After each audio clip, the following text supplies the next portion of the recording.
దేవుని సన్నిధిలో ప్రార్థించడానికి ఉపవాస ప్రార్థన చాలా విశ్వాస జీవితానికి చాలా ఉపయోగకరం.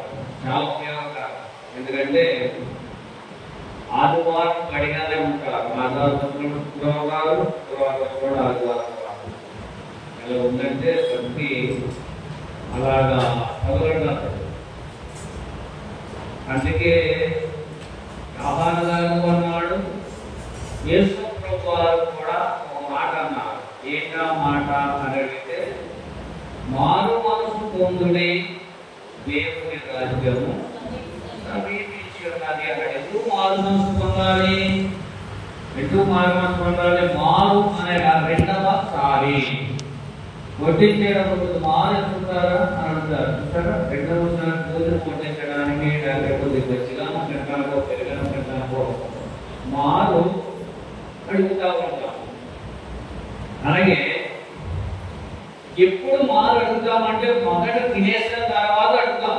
అలాగే మారు మనసు ఒకసారి పొందిన తర్వాత, మార్పు చెందిన తర్వాత రెండవసారి కూడా వాడు వార్నింగ్ ఇచ్చారంటే ఏంటంటే, ఏదో రక్షించబడి మారు మనసు పొందాము, ప్రార్థనకి వెళ్తున్నాము, బైబిల్ కొట్టుకు వెళ్తున్నాము, ఇదే పెద్ద పరలోక రాజ్యం అని అనుకుంటున్నారేమో. కానీ మీలో ఏలేదు, మార్పు లేదు.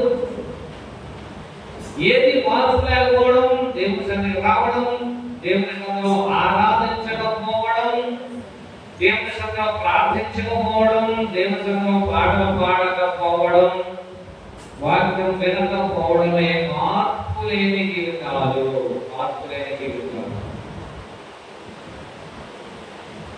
ఈ శుక్రవారం రాత్రి దేవుడే మనం తీసేసుకుంటే ఏంటి పరిస్థితి? ఇంటికాడ నుండి ఎత్తపడతామా?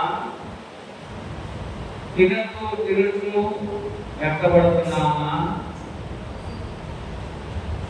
బైబిల్లో చాలా సందర్భాల్లో మనకి తెలియజేస్తారు.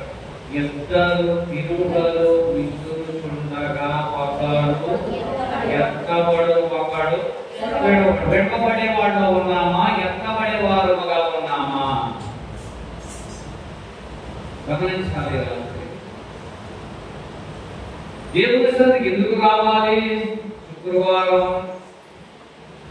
చాలా ఇబ్బందులు పడి చదువుకుని కాలేజీ నుంచి వచ్చి చాలా దూరం నుంచి వచ్చి ప్రార్థనకి ఎందుకు రావాలమ్మా అన్నారు తల్లి. కనుక వాటి నేను చెప్పడానికి మనసు ఒప్పట్లేదు కనుక చెప్పట్లేదు. అందుకనే నీకు ఇచ్చిన ఆరోగ్యాన్ని బట్టి దేవుని సన్నిధికి రావాలి. అంటే నీకు ఇచ్చిన ఆరోగ్యాన్ని బట్టి దేవుని సన్నిధికి రావాలంటే ఆయనకు కృతజ్ఞత చెల్లించాలి. అంటే ఆయన చేసిన ఉపకారములలో దేనిని మరవద్దు అన్నాడు. మరి ఆరోగ్యం ఇచ్చిన తర్వాత దేవుని సన్నిధికి రావడానికి ఏంటి? అన్నీ ఉన్నాయంటే మాకేంటి? ప్రార్థనకి వెళ్ళకపోతే నష్టం ఏంటి? మేము మోనార్కులం అంటారు. మాకు అన్నీ తెలుసు. మేము కోటేసేపు ఉన్నప్పుడు ప్రార్థన చేసుకుంటాం, పడుకోనేటప్పుడు ప్రార్థన చేసుకుంటాం, అది చాలు అనుకుంటున్నామేమో. బాప్తిస్మ అనుభవం కలిగిన ప్రతి వారికి దేవుడిచ్చే వారి మారు మనసు పొందండి, దేవుని రాజ్యము సమీపించున్నది. అంటే మార్పు చెంది దేవుని సన్నిధిలో ఉండాలి. రాజులైనా యాజకులైనా దేవుని సన్నిధిలో ఉండాలి. రాత్రి దేవుని మందిరంలో నిల్చుండు వారులారా అన్నాడు కీర్తనాకారుడు 9వ అధ్యాయమా. కనుకనే ప్రియులారా, రాత్రి దేవుని సన్నిధిలో నిల్చుండే వాడికి ఇచ్చే ఆశీర్వాదాలు ఎన్నో ఉంటాయి అని పరిశుద్ధ గ్రంథంలో మనకి తెలియజేస్తూ ఉంటుంది. కనుకనే దేవుని బిడ్డలమైన మనము దేవునికి ఇష్టమైన జీవితాల్లో జీవించడానికి దేవుడు 34 చూడండి అంటాడు ఇక్కడ, యెహోవా సేవకులారా, యెహోవా మందిరములో రాత్రి నిల్చుండు బిలీవర్స్ అంటే అంటాడు ఇంగ్లీష్ బైబిల్. బిలీవర్స్ అనగా విశ్వాసులు. ఇంగ్లీష్ తర్జుమా చేస్తే ఇలా వచ్చింది, కానీ ఇంగ్లీష్ బైబిల్ ఏమంటారు తెలుసా? బిలీవర్స్ అనగా విశ్వాసులారా, రాత్రి నిలుచుండు విశ్వాసులారా, మీరందరూ యెహోవాను సన్నిధించుడి, పరిశుద్ధ స్థలం వైపు మీ చేతులెత్తి యెహోవాను సన్నిధించుడి. భూమి ఆకాశములు సృజించిన యెహోవా సీయోనులో నుండి మిమ్ములను, అంటే పరిశుద్ధ స్థలం వైపు ఎవరైతే చేతులెత్తి ప్రార్థిస్తారో వారిని దేవుడు అత్యధికముగా ఆశీర్వదించబడతాము. Praise the lord. మేము భక్షించవలసిన చేతులెత్తాం, మేము శిక్షణ క్రీస్తు సంఘం చేతులెత్తాం, ఇలాగ కొన్ని డినామినేషన్ వాళ్ళు చేతులెత్తారు. పరిశుద్ధ గ్రంథంలో చెప్తుంటే నీవెవరు నేనెవరిని దాన్ని గుర్తించుకోవడానికి, సరి చేసుకోవడానికి, కట్ చేయడానికి మనం ఏమైనా గొప్పమా, అదే ఈ చరిత్ర తిరగ రాసేవాడమా? ఏ మాత్రము పరిశుద్ధ గ్రంథంలో ఏముంటే అది చేయాలి. పరిశుద్ధ సన్నిధి వైపు మనం ఏముంటారంట? చేతులెత్తి ప్రార్థించాలి. వినపవాక్యాలు కూడా చాలా చదివించారు. ఈ మనుష్యములని పశువుల దేహం కొరకు చేతులెత్తి ప్రార్థన చేయాలి అంట. చేతులెత్తండి అంత శక్తి లేడు. ఆరోగ్యం ఉన్నంత వరకు చేతులెత్తాలి, చప్పట్లు కొట్టాలి, దేవుడితో జ్ఞాపకాలి. రెడ్డి చేతితో దేవుడు నీకు ఎదిరించాడంటే ప్రభువుని స్తుతించడానికి కూడా ఒకదానితో చేయడానికి ఉపయోగిస్తాం, మంచిదే, కాదనట్లేదు. దానితో పాటు నిన్ను సృష్టించడం నా పని అయి ఉండి నిన్ను సృష్టించాను అంటాడు దేవుడు. దేవుని పని అయి ఉండటానికే నీ కుడి చేయైనా దేవుని పని అయి ఉండాలి, ఎడమ చేయైనా దేవుని పని అయి ఉండాలి. చేతులెత్తి ప్రార్థించాలి, నోరు ప్రభు స్తుతించాలి, ఈ నాలుగు దేవుని కనపరచాలి, నీ సమస్తమును దేవుని కనపరచాలి. Praise the lord. నేను చెయ్యము చెడడం అంటే ఎవరు ఏం చెప్పలేము, కానీ స్థితిగతులు దేవుడే మనకి ఇస్తాడు. ప్రియులారా, గమనించవలసిన వేరే విషయం ఏంటంటే మనం ఆయన సన్నిధిలో స్తుతించడానికి వచ్చాం, ఆయన కనపరచడానికి వచ్చాం, ఆ బాధ ఆయనతో చెప్పుకోవడానికి వచ్చాం.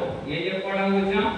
మన బాధ ఆయన దగ్గర చెప్పుకుని అడగడానికి వచ్చాం. నా బాధ ఇది ప్రభువా, నా భర్త, నా భార్య, నా బిడ్డలు, నా కుటుంబం ఆశీర్వదించబడాలి, దీవించబడాలి, అందుకోసం వచ్చావు. అయితే ఒట్టి చేతులతో వచ్చి చెట్టు చేతిలో వెళ్ళిపోతే ఏమవుతావు? దేవుని చేతులు దేవుని స్తుతించాలి. అవి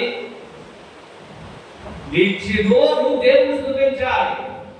అప్పుడు నువ్వు అడిగేదన్నీ నీకు ఇస్తాడు. కానీ దేవుడు చెప్పినట్లుగా చేయకుండా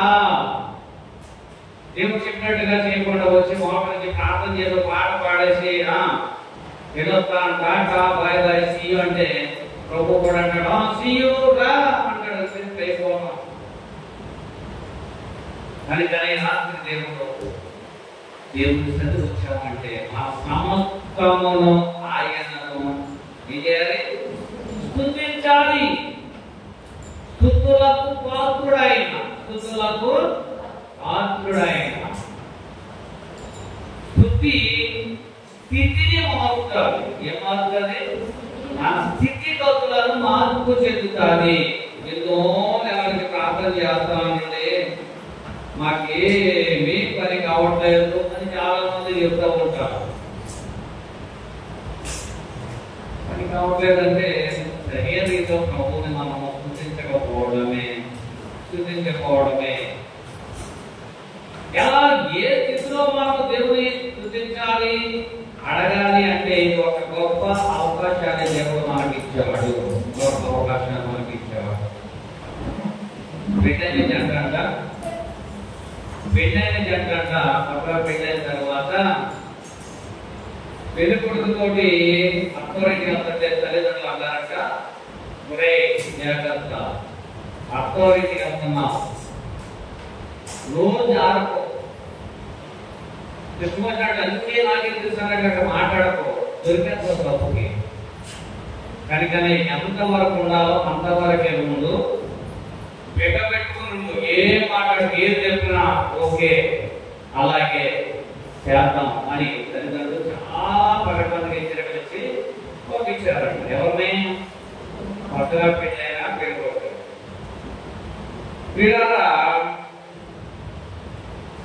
సరే కారు ఎక్కి చక్కగా అత్తవారింటికి వెళ్ళి దిగి అత్తవారింటి తెలంగాణ కూర్చొని పిల్లకి పెట్టుబడి చూస్తున్నాడు. అల్లుడు గారు రండి అంటే ఏంటంటే వాళ్ళ అమ్మ బాబు ఏం చెప్పారు, పెట్టుకునే అన్నారు కనుక కూర్చున్నారు.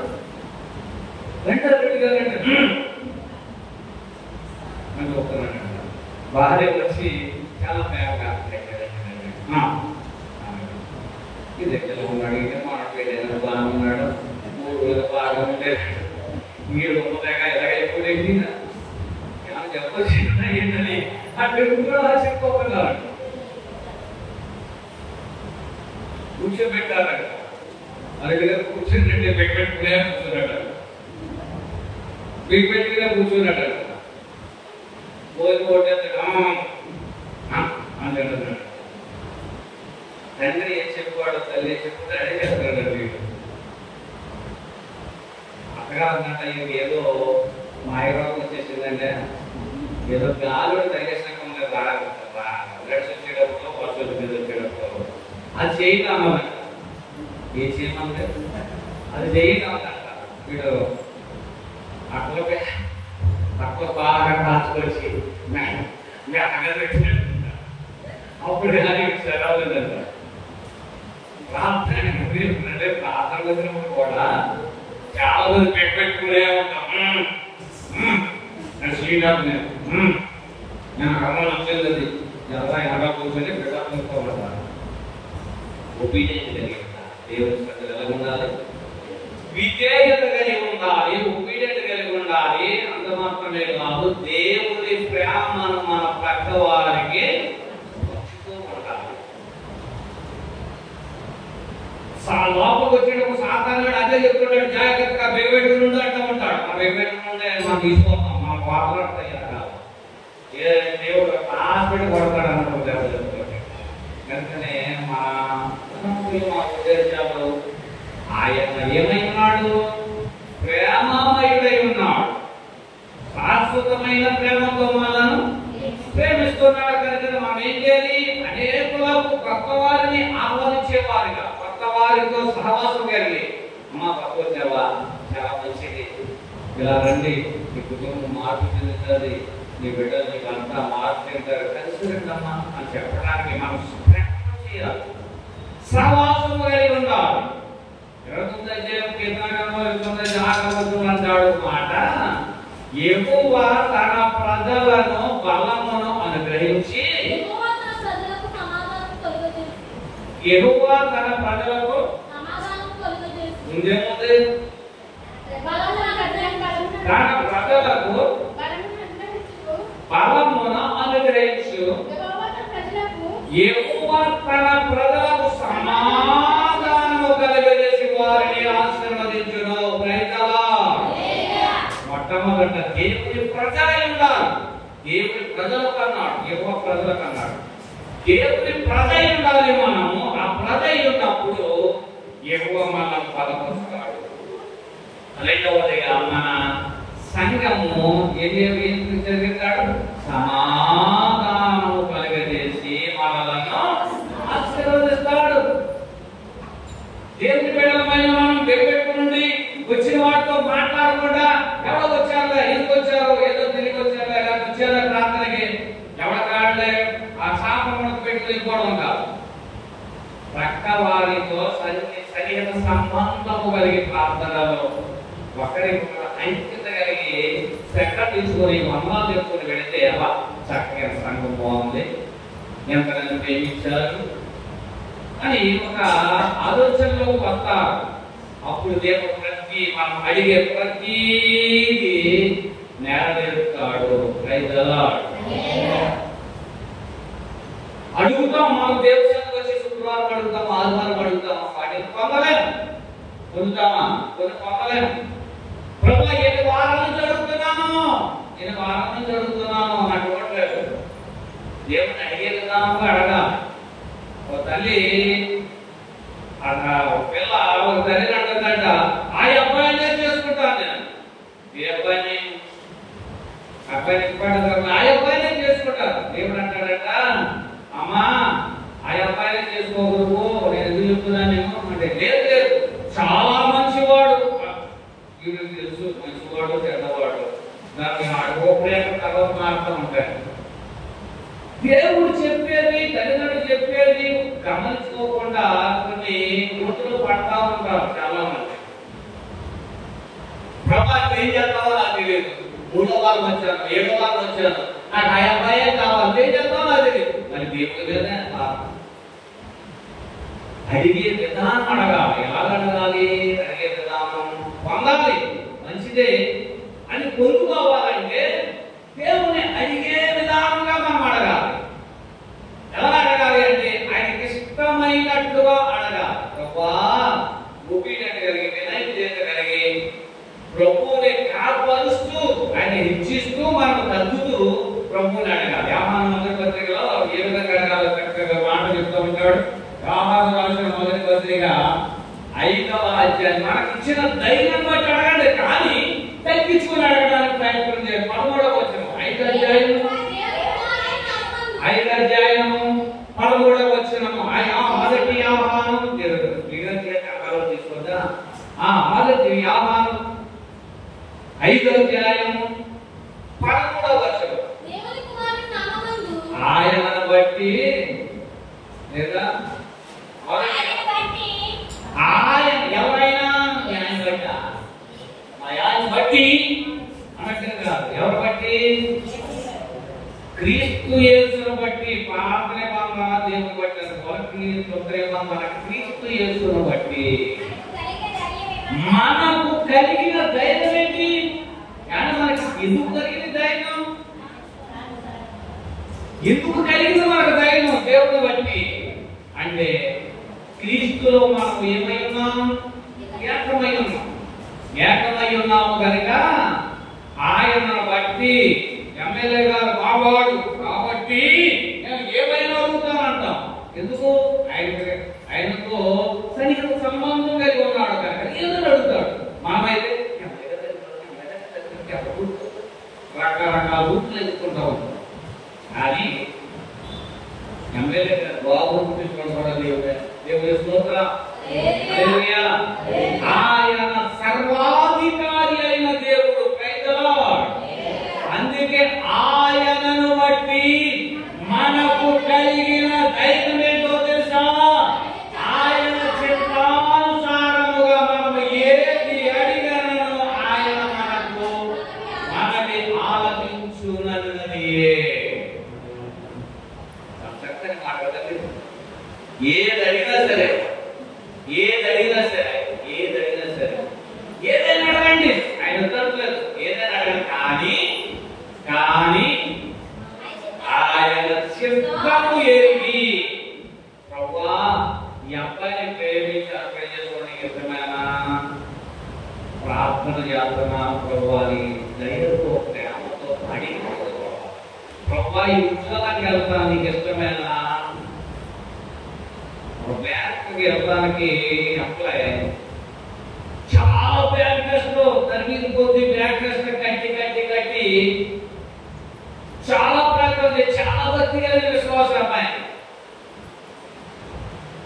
ఎంఎస్సీ చదివింది, మళ్ళా ఎంఏ చదివింది, పైన కిందకు వచ్చింది, పైన కిందకు వచ్చింది. మొత్తం మీద అమ్మాయి ఉద్దేశం ఏంటంటే బ్యాంక్ మేనేజర్ అవ్వాలి. ఆ అమ్మాయి ఉద్దేశం ఆలోచించండి విషయాలు.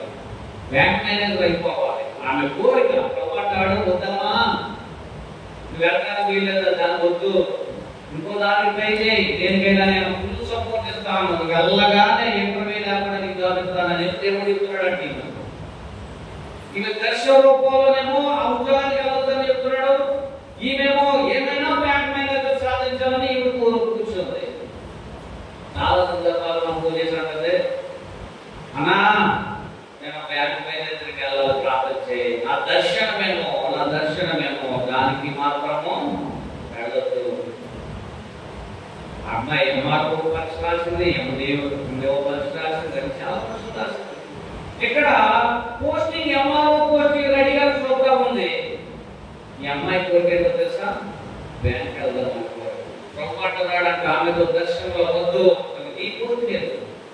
నేను ఆశీర్వదిస్తాను, నేను దీవిస్తాను. ఈ ఉద్యోగానికి వద్దు అంటే నాకు అదే కావాలి ప్రభు, ఏం చేస్తామో నాకు తెలియదు. దేవుడి మీద నాకు ఇష్టాంతరం మాట్లాడలేదు, ఏం చేస్తామో నాకు తెలియదు. నాకు అది కావాలంటే కూర్చోదు. 2 పోస్టులు వచ్చినాయి. పరిగెత్తుకుని బ్యాంకు టెస్ట్కి వెళ్ళింది, ఇంటర్వ్యూకి వెళ్ళింది, మాట్లాడుతున్న పోస్టింగ్ ఇచ్చేసారు, బెంగళూరు పోస్టింగ్ ఇచ్చేసారు. వెళ్ళి జాయిన్ అయింది. జాయిన్ అవుతున్న కొత్తలోనే మోడీ గారు ఏం చేశారంటే 1000 రూపాయలు ఏం చేశాడు, బ్యాన్ చేశాడు.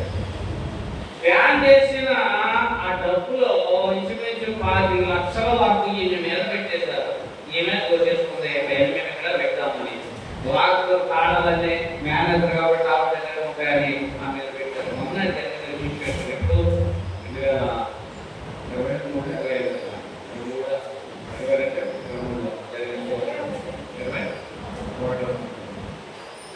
సస్పెండ్ అయింది. పూర్తి తెలిసిందంటే 10 లక్షలు కట్టాలి. అంతతో కాకుండా నీకు నేను ఏం చేద్దాం, సస్పెండ్ చేసేస్తాం. పిల్లగా దేవుని కోరిక ఎలా ఉంటుంది, దేవుని అడిగేటప్పుడు ఎలా ఉండాలంటే ఆయన చిత్త ప్రకారం నేను పెడుతున్నాను, మాకు ఇది జరిగితే బాగుంటుంది, అది చిత్తం ఏమైందో ఆయన చిత్తానుసారం ఏమంటాడు అక్కడ, ఆయన చిత్తానుసారముగా మనం ఏది అడిగానన్నా.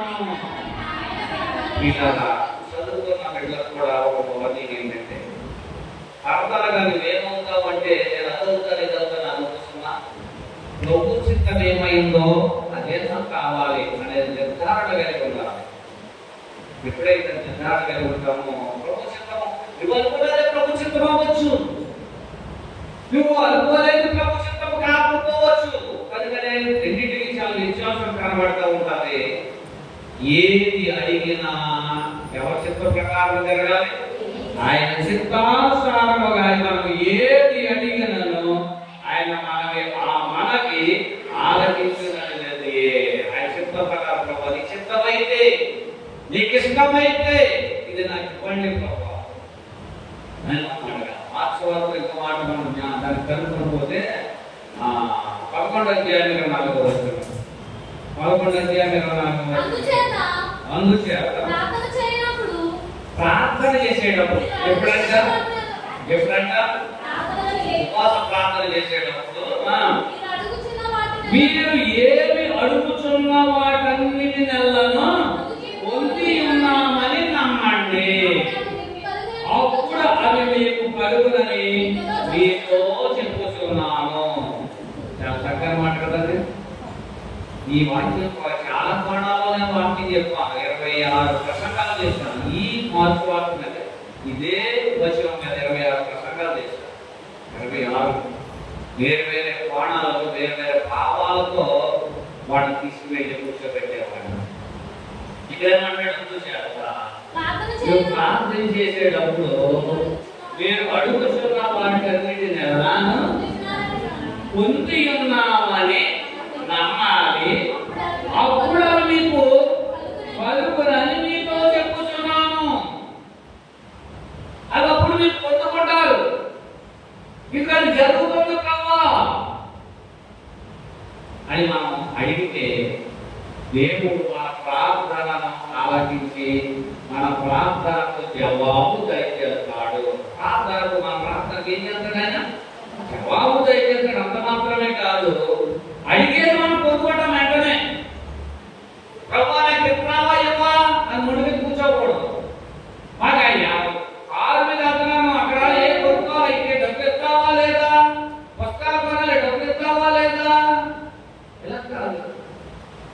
ఆయన చిత్తం ఎరిగి మా ప్రార్థన చేయాలి. నాకు అధికారం కావాలి ప్రభా, నాకు ఉద్యోగం కావాలి ప్రభా, నా వ్యాపారం కావాలి ప్రభా, నా బిడ్డకు వివాహం అవ్వాలి ప్రభా, నీ చిత్తం ఏంటి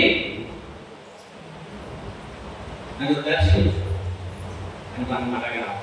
అడిగితే మనం దాన్ని ఏం చేస్తామంట, మీకు అప్పుడు అవి మీకు కలుగునని మీతో చెప్పుతున్నాను, అప్పుడు అది నాకు కలుగునని మీతో చెప్తున్నాను అంటాడు. ఎందుకు అని అడిగితే దేవుడు మనకిచ్చిన ధైర్యం, దేవుడు మనకిచ్చిన ధైర్యం ఏంటంటే ఏమంటాడు అక్కడ? ఆయన బట్టి మనకు కలిగిన ధైర్యం ఏదనగా ఆయన చిత్తానుసారం మనం ఏది అడిగాను అది ఆయన మనకు మన మనవిని ఆలకిస్తాడు. మన ప్రార్థన ఆలకిస్తాడు.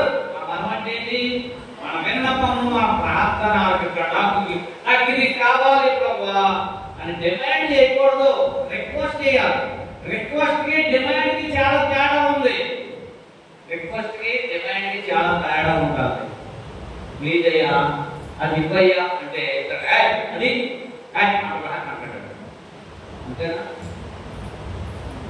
రిక్వెస్ట్ అడిగితే అది ఇవ్వలేకపోయిన వస్తువైనా సరే ఎంత మర్యాదగా మాట్లాడాడంటే ఇచ్చేదని మనసులో వెంటనే దేవుడు మనసు పెడతాడు.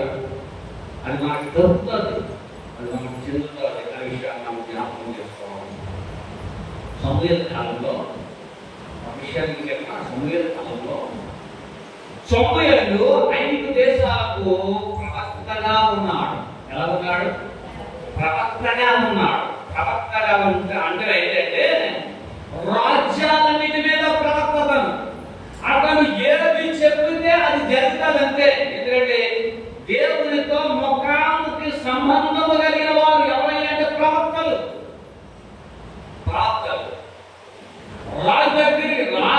రాజ్యానికి ఒక ప్రవక్త వెళ్తే ఆ రాజ్యము గడగడలాడిపోయి రాజు కూడా ఆ కిరీటాన్ని పక్కన పెట్టి ఎదురొస్తే అంత భయం కలిగి ఉండేవారు ప్రవక్త అంటే. ఏదైనా ప్రవక్త అంటే మాట్లాడే ఎవరికి లెక్కలేదనుకోండి. ఈ ప్రవక్త సమూయేలు ప్రవక్త 5 దేశాలను అధికారిగా ఉండి ఒక ప్రవక్తగా ఉండి చక్కగా దేశంలో సస్యశ్యామలముగా చేస్తూ ప్రార్థన చేసుకునేవాడు. దేశాల కొరకు ఏం చేసేవాడు? ప్రార్థన చేసుకుంటాడు. ప్రభువా ఆ దేశం నా కంట్రోల్ ఉంది, ఈ దేశం నా కంట్రోల్ ఉంది, ఈ రాజ్యం నా కంట్రోల్ ఉందని ప్రార్థన చేస్తూ ఉండేవాడు. వీళ్ళంతా సమూయేలు కూడా అన్నారు, అయ్యా ప్రవక్త గారు సమూయేలు గారు మీరు 5 దేశాలకు 5 రాజ్యాలు ప్రవక్తగా ఉన్నారు, మంచిదే, కానీ మాకు రాజు కావాలి అని కోరుకున్నాను. ఏం కావాలని కోరుకున్నా? రాజు కావాలి అని కోరుకున్నాను. సమూయేలు చాలా చింతించారు. అయ్యో నేను సరిగ్గా పరిపాలన చేయట్లేదా, మీరు ప్రార్థన చేయట్లేదా, ఎందుకు అలా కోరుకున్నారు? ఎందుకు అలా కోరుకున్నారు? నేను చక్కగా ప్రొఫెషన్ చేస్తున్నాను, వాక్యం చేస్తున్నాను, ప్రార్థన చేస్తున్నాను, ఎంత చేస్తున్నాను కదా. 5 దేశాలని పరిపాలనలో నేను ప్రాముఖ్యంగా ప్రార్థనాపరుడుగా ఉన్నాను కదా. ఎందుకు రాజు కావాలని అన్ఎక్స్పెక్టెడ్ గా ఆలోచన వచ్చి దానికి ప్రపోజల్తో ప్రార్థన చేస్తూ ప్రభువా ఇలా రాజ్యం కావాలని కోరుకుంటున్నారు. నేను ఈ ప్రవక్తగా అన్ఫిట్ అయితే క్షేమంగా ఉంచండి, లేకపోతే రాజు కావాల్సి వస్తే మిస్టర్ రాజ్యాన్ని ఇవ్వండి, కానీ దీనికి రుజువుగా వడగండ వర్షం కురవాలి. ఏది చెయ్యాలి అన్న దాని గురించి ఒక సూచన కావాలి అని ప్రార్థన చేశాడు సమూయేలు. వెంటనే వడగండ వర్షం కురిసింది. భయపడిపోయారు. దెబ్బకి ప్రవక్త చేసిన ప్రార్థనకు భయపడిపోయి, బాబోయ్ ఇలాంటి పని చేయకయ్యా, మేము చచ్చిపోతాము, అనుకోలే, రాజు ఇచ్చే ఇచ్చావు, లేకపోతే ఏం చేస్తావు మాకు అవసరవద్దు, మరలా తిరిగి దేవునికి ప్రార్థన చేసి వడగండు వర్షాన్ని ఆబ్జెక్ట్ ప్రార్థన చేయాలి. మరలా ప్రజలంతా వచ్చి సమూయేలును అడగటం మొదలు పెట్టాడు. ప్రతి స్వామి అడుగుతారని మాటలు వచ్చి అమలు చేసుకుంటా ఉంటాడు. ఇప్పుడు చదవండి మొదటి సమూయేలు గ్రంథము 12వ అధ్యాయము. మొదటి సమూయేలు గ్రంథము 12వ అధ్యాయము. మొదటి సమూయేలు గ్రంథము 12వ అధ్యాయము 17వ వచనం నుంచి చదువుతాం. గోధుమ కోత కాలము ఇదే కదా, మీరు రాజులను నిర్ణయించమని అడుగుతున్నందున చేత యెహోవా దృష్టికి మీరు చేసిన కీడు చాలా గొప్పదని గ్రహించి తెలుసుకొనుటకై యెహోవా ఉరుముల వడగండ్ల వర్షము పంపునట్లుగా నేను ఆయనకు ప్రార్థన చేసి తిని. సమూయేలు యెహోవా నువ్వు వేడుకొనినప్పుడు యెహోవా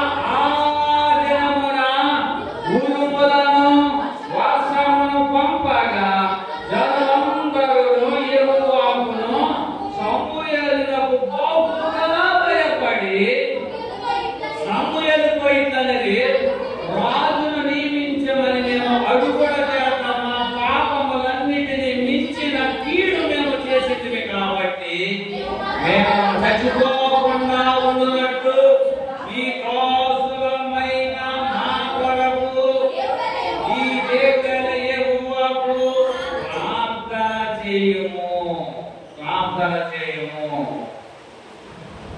చూసారండి, చక్కని విషయం మనకు తెలియజేస్తాడు.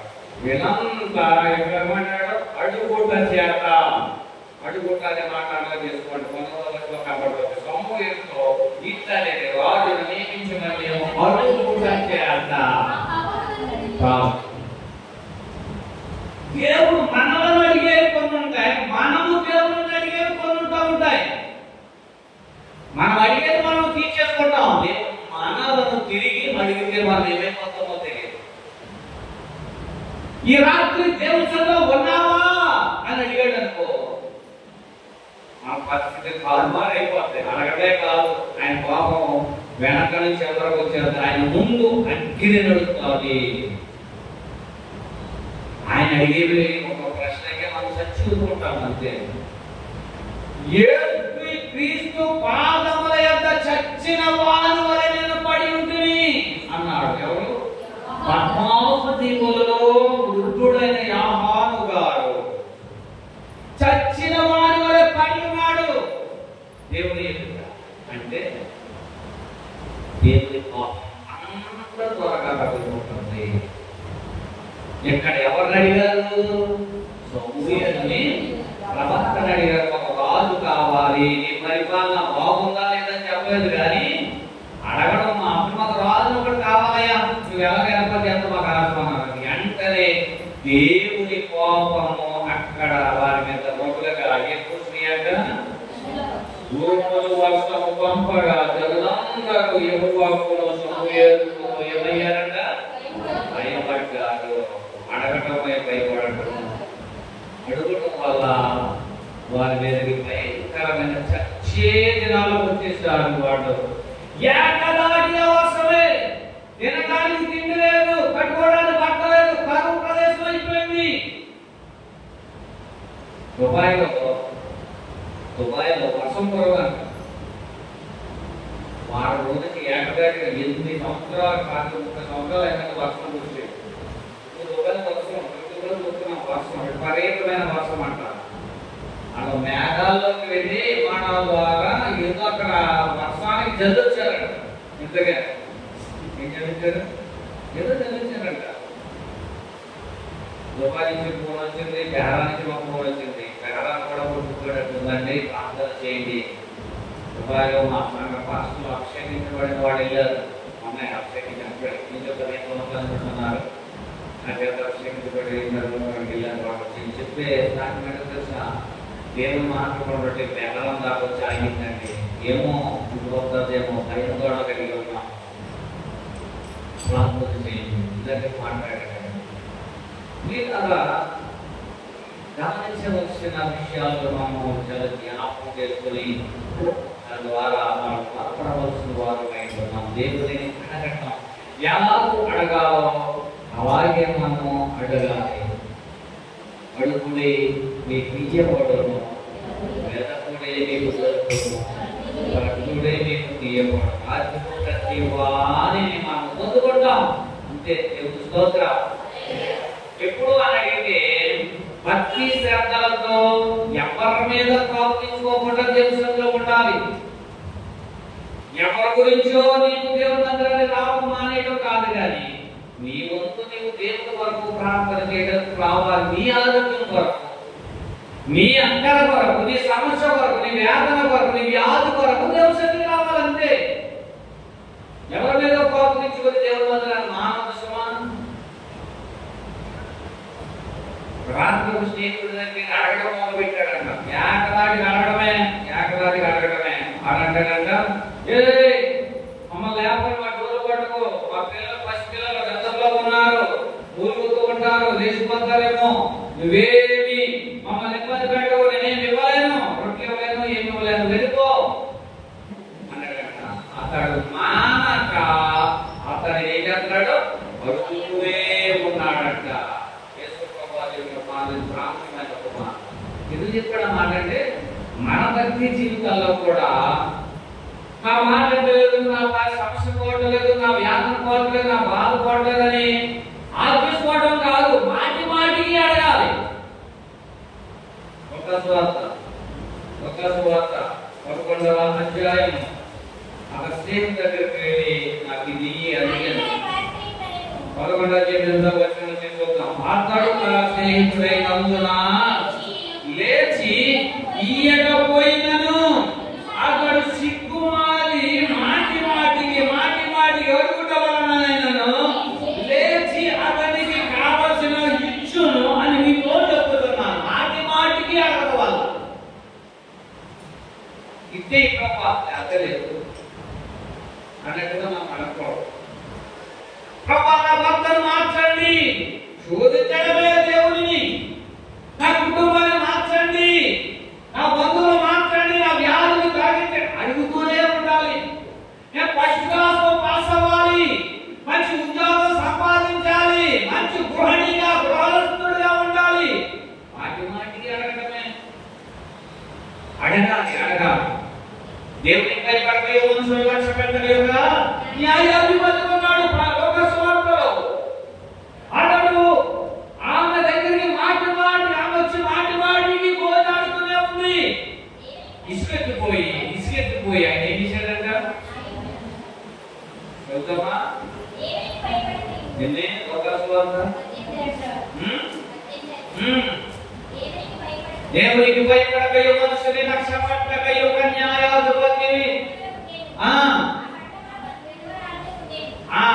ఆ పట్టణంలో ఒక విధవరాలు ఉంది.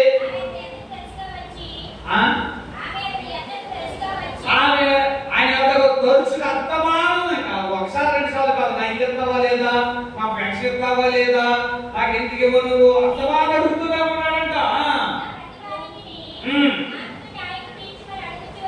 నాకు న్యాయం తీర్చవయ్యని అడుగుతూనే వచ్చిందంట. అటు బంగారం తీసుకొచ్చి ఒప్పుకోండా చూద్దామా, నేను దగ్గర ఎత్తాలా ఇల్లు ఎత్తాలా, నేను దగ్గర చెప్తాలా చెప్పుకుంటూ వచ్చాడంట.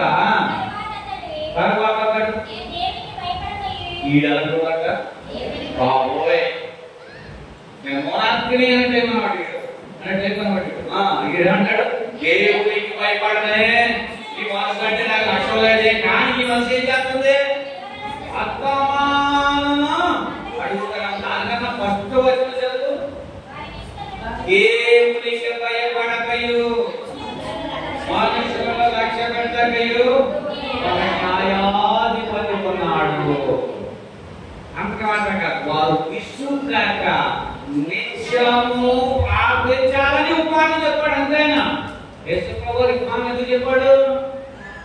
వారు విసుగుదల, ప్రతి విశ్వాసికి విసుగుదల లేకుండా ప్రార్థించాలని ఉద్దేశం కలిగి ఉపమానం చెప్పాడు యేసుప్రభువు. వారు విసుగాక అంటే విశ్వాస జీవితంలో మన విసుగుదల లేకుండా నిత్యము ప్రార్థించి పూజలాడుతూనే ఉండాలి. మన బిడ్డల కొరకు, మన భర్త కొరకు, మన కుటుంబం కొరకు, మన వ్యాపారం కొరకు, మన ఉద్యోగాల కొరకు. అయిపోయింది ప్రభుత్వం మాకు ఉద్యోగాలు ఇస్తాడు, శుక్రవారం వెళ్ళినా పోతే శనివారం వెళ్ళినా పోతే అయిపోతే మాకేం ఇస్తారులే, ఎలక్షన్ కోడ్ వచ్చేసింది కదా, శుక్రవారం పోతే నష్టం ఇన్ని చార్జీలు ఏమో అని కూడా ఉన్నారు. వాళ్ళందరికీ దేవుడిచ్చే వాగ్దానం రాకపోతే వారు విసుగక నిత్యము ప్రార్థించవలనని ఆయన ఉపమానము చెప్పారు. ఆయన ఉపమానము చెప్పినట్టుగా మనం చూస్తూ ఉన్నాము. తర్వాత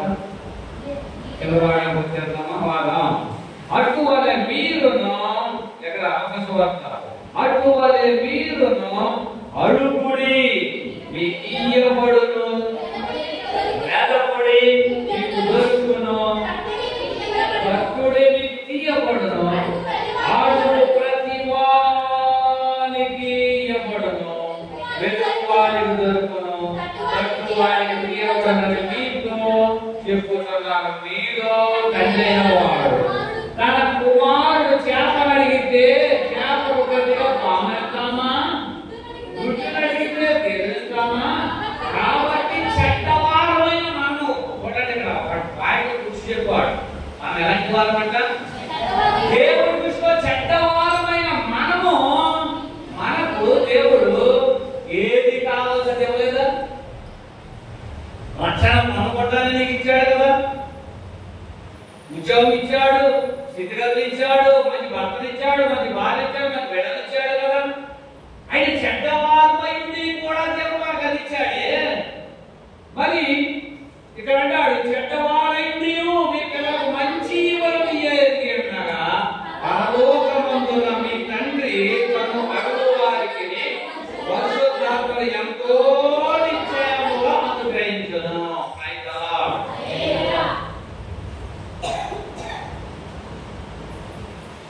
చెడ్డవారమైన మనమేనా పిల్లలకు అవసరిస్తున్నామే? మరి తగ్గకపోతుందంటే వారికి ఏం చేస్తున్నాడండి? ఆరోగ్యం చేస్తున్నాడు, ఆశీర్వదిస్తున్నాడు, వాళ్ళు ఏమడుగుతున్నాడు? మీ డాబాలో కొంత కోసగా ఇయ్యని అడిగాడా? నేను నివసించడానికి మీ భర్త దగ్గర డబ్బులో సగం ఇచ్చేదాకా అడిగాడా? ఏమడగలేదు. ఆయన కోరుకునేది ఏంటంటే ఆయన సన్నిధిలో ప్రార్థించి ఓదాడటానికి ప్రభు కోరుకుంటున్నాడు. ఏ విషయంలో ప్రార్థించాలని కోరుకుంటున్నాడు? వారు విసుగగా నిత్యము ప్రార్థన చేయాలి సన్నిధిని కోరుకుంటున్నాడు. అయినను శుక్రవారం ప్రార్థన రాలేము, ఆదివారం వస్తే సోమవారం, శుక్రవారం వస్తే ఆదివారం. ఏంటంత ఘోరమైన పరిస్థితిలో ఉన్నామా? గమనించాలి విషయాలు జ్ఞాపకం చేసుకోవాల్సిన ప్రాముఖ్యత నాలుగు దేవుని సన్నిధి దొంగిలించకూడదు. దొంగిలిస్తే శాపానికి గురవుతూ ఉంటాం, శోధనలో పడతా ఉంటాం, సమస్యలో పడతా ఉంటాం. ప్రార్థన వాక్యం ప్రాముఖ్యమైనదండి. ఈ శుక్రవారం చేసిన ప్రార్థన అంతటికి ఆదివారం మళ్ళీ జవాబిస్తాడు. ఆ జవాబు కొరకైనా ఆతృతగా పరిగెత్తుకురావాలి. వాక్యం వినాలి. నువ్వు ఏ ప్రార్థన అడిగావో, నువ్వే అక్కర అడిగావో, ఏ సమస్య అడిగావో, ఏ బాధ అడిగావో ఆదివారం వాక్యదాటిగా దేవుడు మనతో మాట్లాడతాడు. వాక్యమే శరీరధారి అయి ఉపాసన మా మధ్యలో ధ్యానం చేస్తా ఉంటారు. కనుకనే మనము ఆయన వాక్యం ద్వారా మనము అడగాలి. పరలోకమందున మీ తండ్రి అడుగు వారికి పరిశుద్ధాత్మ ఎంతో నిశ్చయముగా అనుగ్రహించును. పరిశుద్ధాత్మ అనే వరం లేదని చాలా సంఘాలు.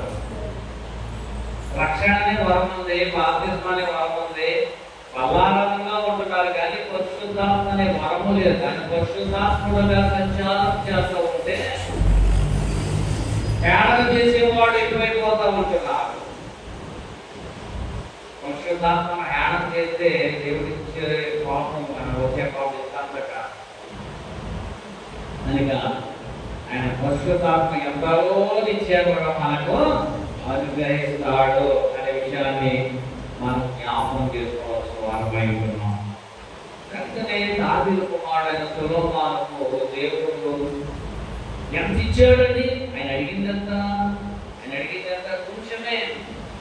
ఈ జనాంగానికి పరిపాలించే సత్తా నాకు లేదు. ఇంత జనాన్ని ఎలా పరిపాలించగలను అని సొలొమోను ప్రార్థన చేసుకుంటే అంతకంటే ఎక్కువ ఈవులు సొలొమోనుకి ఇచ్చాడు. లేని బట్టి అడగనటువంటి కూడా ఇచ్చేసాడండి. ఆయన కొన్ని అడిగాడు, అతనికి జ్ఞానం బుద్ధి దయచేయాలి అంతే కానీ అతనికి ఇంకా ఎక్కువ ఇచ్చాడు. ఫస్ట్ కింగ్స్ అనగా మొదటి రాజులు 3వ అధ్యాయము 7వ వచనం మనం జ్ఞాపకం చేసుకుంటే, నా దేవా సొలొమోను మాట్లాడుతున్నాడు. నా తండ్రి అయిన దావీదునకు బదులుగా ఈ దాసుడనైన నన్ను రాజుగా నియమించున్నావు. అయితే నేను బాలుడను, కార్యములు జరిగించడం బుద్ధి చాలదు. ఈ దాసుడైన నేను నీవు కోరికలైన జనుల మధ్య ఉన్నాను. వాళ్ళు ఎలా ఉన్నారంటే ఇశ్రాయేలీయులు బాబోయ్ విస్తరించి ఉన్నారు. 5,000 లక్షల పైబడి బయలుదేరారు కానీ లక్షల మంది పుట్టేశారు అరణ్య ప్రదేశంలో. కనుక ఈయన జనాంగం ఎక్కువైపోయారు, విస్తరించి ఉన్నారు.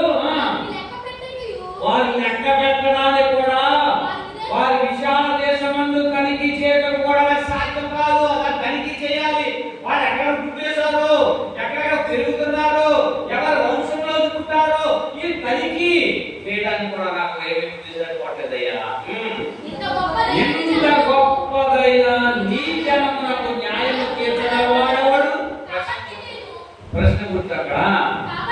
కాబట్టి నేను మంచి చెడ్డలను వివేచించి నీ జనులకు న్యాయము తీర్చినట్టు నీ దాసుడైన నాకు వివేక హృదయము దయచేయము. సొలొమోను చేసిన ప్రార్థన మనవిని ప్రభువుకు అనుకూలమైన కనుక దేవుడు వారికి ఇలాగ సెలవిచ్చెను, దీర్ఘాయువునైనను ఐశ్వర్యమునైనను నీ శత్రువుల ప్రాణమునైనను అడుగక. అక్కడ అర్థం చేసుకోండి. మళ్ళా అక్కడ అర్థం చేసుకోండి. ఏం అడగట్లేదు కదా, ఏం అడగట్లేదు, డబ్బులు అడగలేదు, నేను దీర్ఘాయువు మందుగా ఉండడానికి అడగలేదు, ఐశ్వర్యం అడగలేదు, శత్రు ప్రాణం అడగలేదు. అడుగక న్యాయమును గ్రహించుటకును వివేకము అనుగ్రహించమని నీవు అడిగితివి. నీవు అడిగితివి, అలా అడిగితివి. మళ్ళీ ఇంకోసారి మూడోసారి నీవు అలాగూ అడిగినందున నీ మనవిని ఆలకించి ఉన్నాను. అడగాలి దేవుని. ఎన్నిసార్లు అడిగాడు? 3 సార్లు అడిగాడు. అడిగాడు. ఇక్కడ అంటాడు ఆ మాట, నీ మనవి ఆలకించి ఉన్నాను, బుద్ధి వివేకము కలిగిన హృదయమును నీకిచ్చుచున్నాను. రాజ్యాలు అలాంటి వాడు ఒకడును లేడు. ఈ తర్వాత కూడా ఎక్కడో నీ వంటి వాడు ఒకడును ఉంటాడు. మరియు నీవు ఐశ్వర్యమును ఘనతను ఇవ్వమని అడుగకపోయినను. ఈ అధ్యాయంలోనే ఎన్ని అడుగుట అనే ప్రశ్న వేసాను అనుకోండి, మీరంతా సమాధానం చెప్పాలి. మళ్ళీ అడుగుతారు, మరియు నీవు ఐశ్వర్యమును ఘనతను ఇవ్వమని అడుగకపోయినను నేను వాటిని కూడా నీకు ఇచ్చుచున్నాను. అందువలన ఈ నీ దినములన్నిటను రాజులలో నీ వంటి వాడు అక్కడైనను ఉండడు. మరియు నీ తండ్రి అయిన దావీదును నా మార్గములో నడిచి నా ప్రకటనలను నియమించిన ధర్మశాస్త్రమంతటిని కైకొన్నట్టు నీవు నడిచిన వాటిని కైకొని ఎడల నీవు దీర్ఘాయువంతుడుగా చేసేదని చెప్పాను. సొలొమోను అడిగింది కొంచెమే, పొందుకున్నది ఎంతో. ఎంతో దేవుడు లోకాన్ని ఎంతో ప్రేమించాడు. ఎంత ప్రేమించాడు? ఇంత ఎంతో ప్రేమించాడు.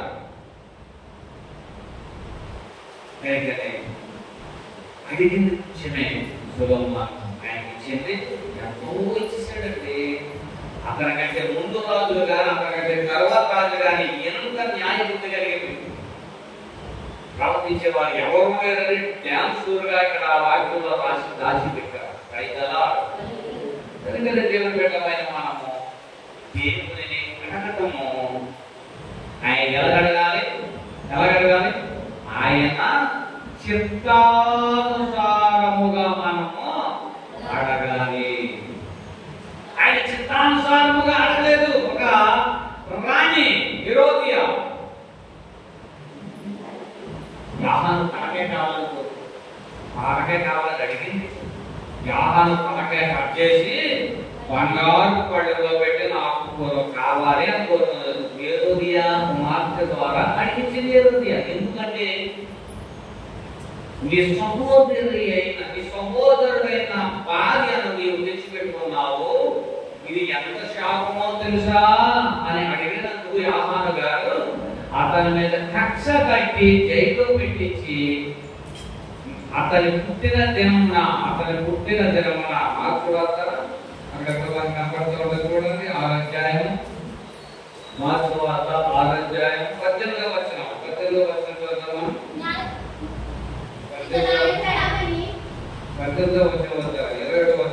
అయితే తగిన దినమొకటి వచ్చెను. ఎట్లనగా హేరోదు తన జన్మదినోత్సవమందు తన ప్రధానులకును సహస్రాధిపతులకును గలగ దేశములో ప్రాముఖులందరికీ విందు చేసేసాడండి. విందు చేశాడు.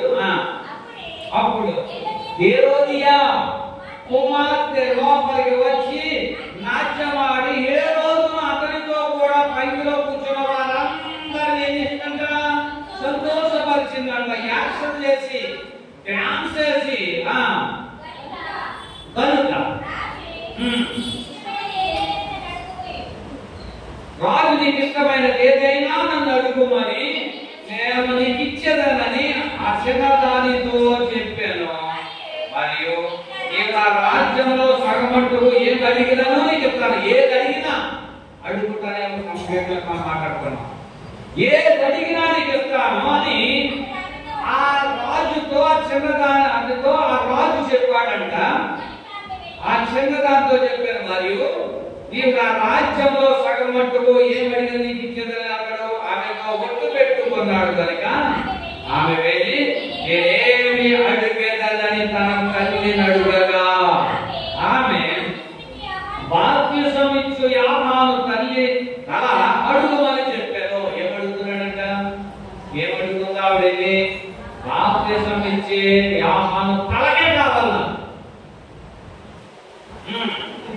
వెంటనే ఆమె త్వరగా రాజు వచ్చి బాప్తిసం ఇచ్చే యాహాను తల పడెలో పెట్టి ఇప్పుడే నాకు ఇప్పించమని కోరానని చెప్పారు. రాజు బహుగా దుఃఖపడను కానీ తాను ప్రమాణం చేశాడు కనుక ఒట్టు పెట్టుకున్నాడు కనుక నిమిత్తము దానిలో కూర్చుని వారి నిమిత్తము ఆమెకు ఇయ్యను అని మళ్ళకపోయిన వెంటనే రాజు అతని తల తెచ్చి తెమ్మని ఆజ్ఞాపించి ఒక బండోగును పంపిన వాడు వెళ్ళి చెరసాలలో అతని తల కొట్టి బండంలో అతని తల పెట్టి తెచ్చి ఆ చిన్నదానికి ఇచ్చాను. చూసారా? అడగలేంది అడిగారండి. తర్వాత ఈమె ఎంత శ్యామ పొందిందో, ఏ ఒక్క సాగు తెచ్చిందో చాలా విషయం చరిత్ర చెప్పాలనుకుంటున్నా. వాళ్ళు అయితే చెప్తాను, తెలుసుకుందాం. కానీ నా శ్యామ గురించి చెప్పడానికి నాకు ఇష్టం. ప్రియులారా, ఆమె యాహాను దాని తల దానికి తెమ్మాను. ఎందుకంత కోపం ఏంటంటే హేరోది సహోదరి భార్య, హేరోది భార్య కావాలి. నా ఉంపిడి గట్టిగా దగ్గర పెట్టుకున్నాను, తప్పు కాదా అని అడిగిన తప్పుకి యాహాను గారు ఖండించి చెప్పిన తప్పుకి అతని మీద కక్ష సాధించినట్టుగా పరిశుద్ధ గ్రంథం మాకు తెలియజేస్తా ఉంది. కనుకనే ఇది అడగలేని అడగొద్దు సుమా. దేవుని చిత్త ప్రకారం, దేవునికి ఇష్ట ప్రకారం, ఆయన చిత్తానుసారముగా ప్రభువా ఇది నీకు ఇష్టమైతే నాకు దయచేయండి, నీకు ఇష్టమైతే నా భర్తను మార్చండి, నీకు ఇష్టమైతే నా కుటుంబాన్ని ఆశీర్వదించండి, నీకు ఇష్టమైతే నా బిడ్డను ఆశీర్వదించండి.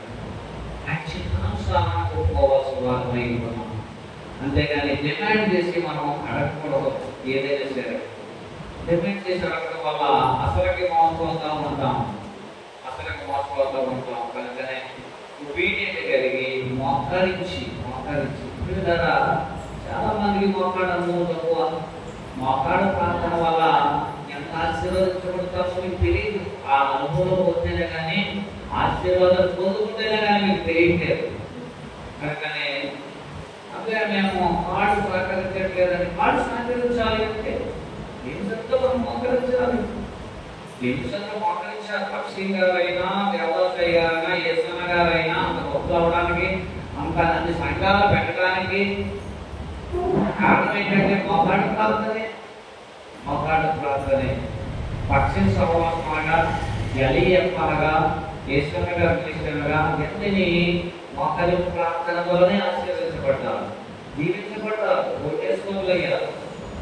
ఖాళీ చేతులతో వచ్చి పక్షి గారు విమానాల తిరిగే ఆశీర్వాదాన్ని దేవుడు ఇచ్చారు. ఒకే సాక్షి ద్వారా రక్షించబడిన యేసన్న గారు కొన్ని లక్షల సంఘాలు కట్టగలిగాడు. మా పని కాదండి, మా పని కాదు, మేము వండుకోవడం, తినడం, అలా పడుకోవడం అనుకుంటే నేను ఎందుకు పుట్టించాడో నీకే తెలియలేదంటే అందరము దేవుని పని కొరకే పుట్టించాడు అట్లా చాలా సందర్భాలు నీకు తెలియజేశాను.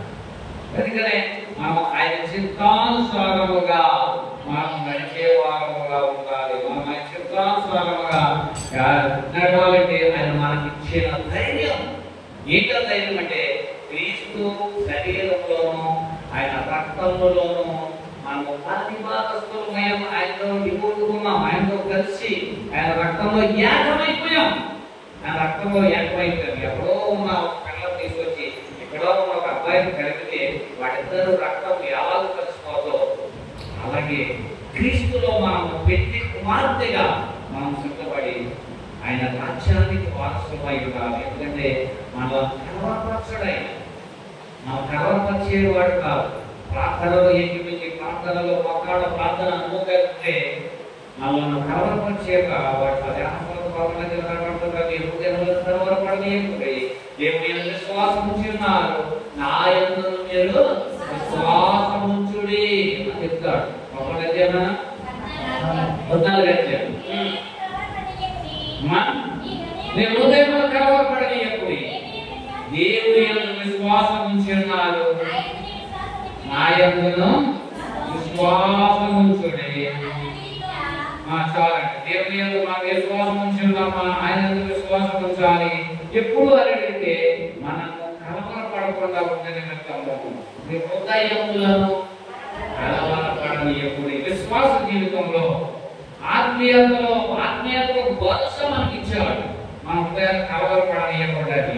మన ప్రాణాలు విశ్రాంతిని ఇచ్చాడు. ఆయన విశ్వాస జీవితంలో మనకు విశ్రాంతిని మనకు అనుగ్రహించాడు.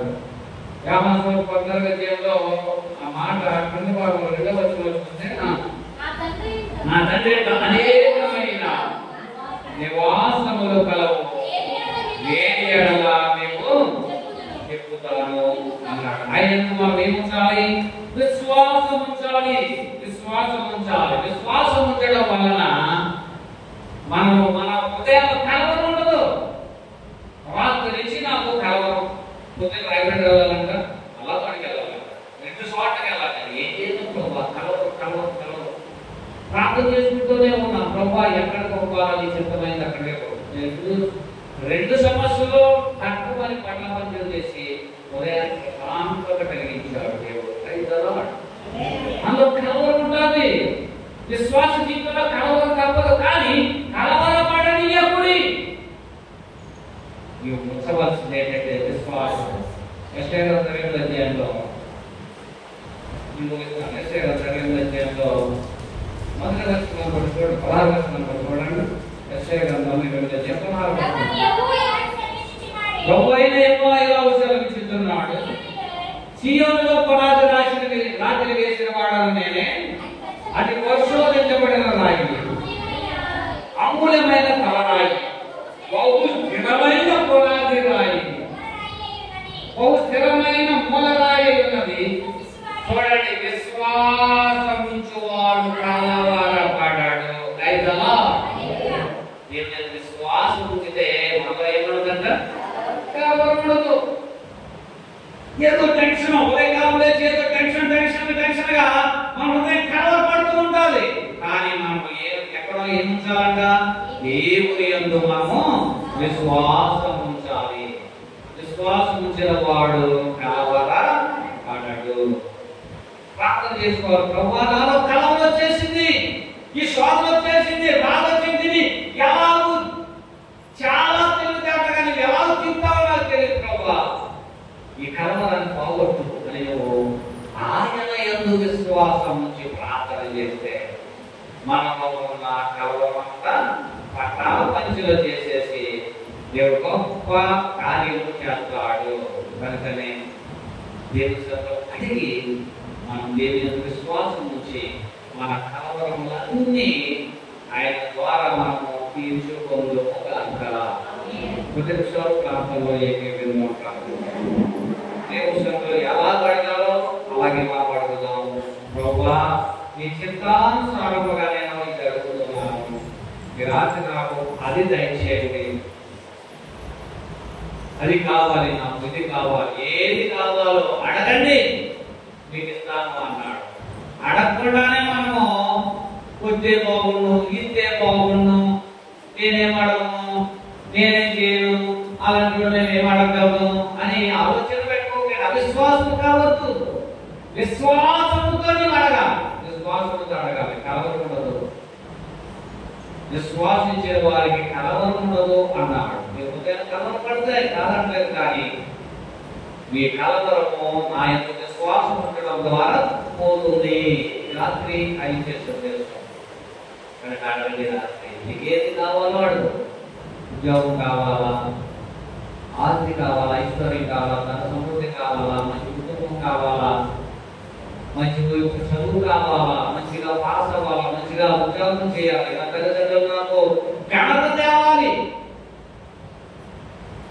నా నుండి నా తల్లిదండ్రులు సంతోషించే భాగ్యం కావాలి అని ఒకసారి మనకు జ్ఞాపకం చేస్తూ ప్రార్థనలో ఎక్కువ ప్రార్థన చేస్తాం. చిన్న గ్రామంలో చక్కగా మన కలెక్టర్ అయిందంట. చాలా చక్కగా తల్లిదండ్రులకి ఎంత గర్వమో వాళ్ళు మంచి తోలేసుకుని వాళ్ళ సాహిత్యం చెబుతూ ఉన్నారు. తల్లిదండ్రులకు మన మంచి పేరు ప్రఖ్యాతులు తేవాలి బిడ్డలైన వాళ్ళు కనుక ఏదో అడగడం కాదు. తల్లిదండ్రులు ప్రభువుని అడుగు. రాత్రి ప్రభువుని అడిగి ముందుకు వాళ్ళ కట్టే ఫీజులు బట్టి మీకు అలా రాదు. మీరు దేవుని అడిగే జ్ఞానము, దేవుడిచ్చే జ్ఞానం బట్టి తల్లిదండ్రులు సంతోషపరిచే ఉన్నత స్థితిలో నేను తీసుకెళ్తాడు. ఇలా అడుగు. రాత్రి ఏదైనా అడుగు. మీకు ఏది కావాలి రాత్రి గొప్ప ఛాన్స్ ఇచ్చాడు. ఈ ఛాన్స్ పోగొట్టుకోమా. ఈ రాత్రి నీకు ఇచ్చిన ఛాన్స్, ఈ రాత్రి నీకు ఇచ్చిన ఈ సమయాన్ని పోగొట్టుకోకుండా అడిగే. రాత్రి సిగ్గు పడకుండా అడిగన్నాడు. సిగ్గు మారిన వాడు అర్థమానో జోడిస్తూనే శోధిస్తూనే ఉన్నాడు. లేచి అతడు ఇవ్వకుండా మానలేదు కదా. రాత్రి దేవుడు నీకు ఇవ్వకుండా మానాడు. మీరు విశ్వప్రదానిత్యము ప్రార్థన చేయాలని కోరిక. విశ్వదానికి ప్రార్థన చేయి.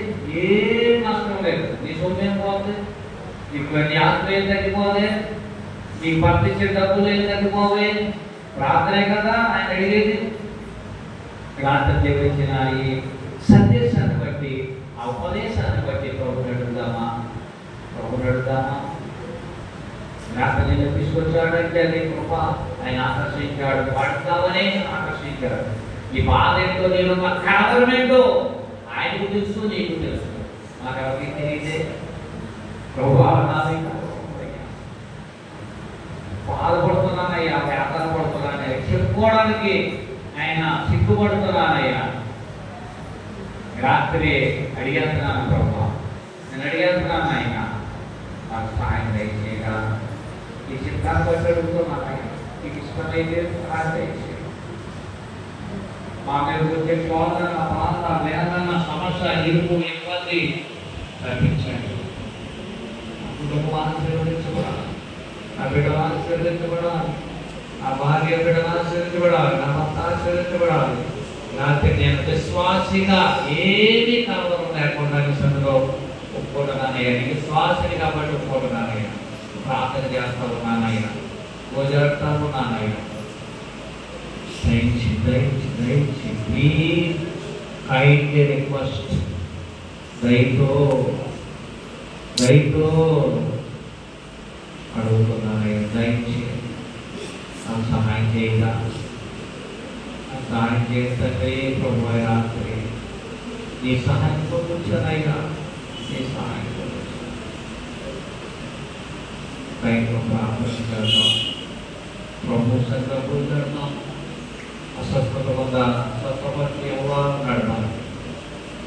బాధలో ఉన్నావా? వేదంలో ఉన్నావా? ఇరుగు పొరుగు వారితో మాటలు తీసుకుంటున్నావా? సొంతోడితో మాటలు తీసుకుంటున్నావా? చేతకి రాత్రి దేవుడికి ఛాన్స్ పోగొట్టుకోవచ్చు, ఛాన్స్ పోగొట్టుకోవచ్చు, అవకాశాలు పోగొట్టుకోవచ్చు. అడిగే రాత్రి ఏమడుగుతావండి? మీరు పొందుకుంటావు. మీ పరిశుద్ధ సన్నిధి, సహవాసం. రాత్రి నీకు ఇచ్చే ఉపదేశాన్ని అంగీకరించి ప్రార్థన చేద్దాం. ప్రార్థన